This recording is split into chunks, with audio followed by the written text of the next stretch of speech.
Karl Anthony Towns nanguna para sa Dominican Republic upang matalo ang Canada sa kanilang tune-up game. Kumamada nga ang sentro ng Minnesota Timberwolves ng 20 points, 6 rebounds at 2 assists. Tinalo nga nila ang Canada kahit madaming NBA player ang naka-lineup dito. 94-88 ang naging final score. Tila naging threat tuloy ang Dominican Republic sa ating Gilas Pilipinas. Sila pa naman ang makakaharap natin sa August 25, FIBA World Cup na gaganapin sa MOA Arena.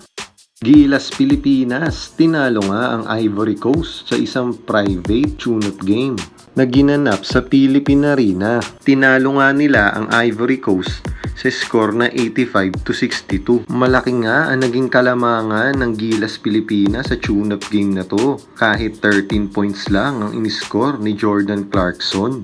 Kung mapapansin nyo, ay nag-spread out nga ang puntos ng mga player ng ating Gilas Pilipinas.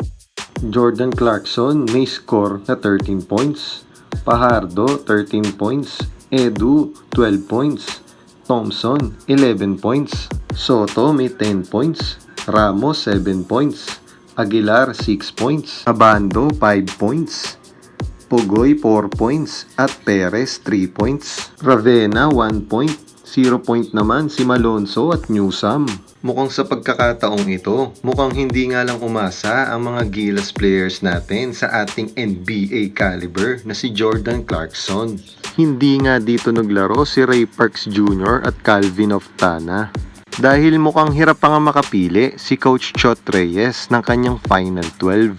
Baka sa next tune-up game natin laban sa Montenegro ay makita nating maglaro si Ray Parks Jr. at Calvin Oftana. At mukhang nag-e-experiment pa nga si Coach Chot Reyes kung sino ba talaga ang karapat-dapat sa kanyang Final 12. Dahil mukhang lahat ay maganda ang pinapakita sa practice ng Gilas. Bagamat nanalo ang Gilas ay low-key pa din si Coach Chot Reyes dahil hindi pa nga ito ang totoong laban. So yun lamang guys, huwag nyo sanang kalimutang mag-like at mag-subscribe at i-hit na rin ang notification bell para sa mga susunod pang basketball updates.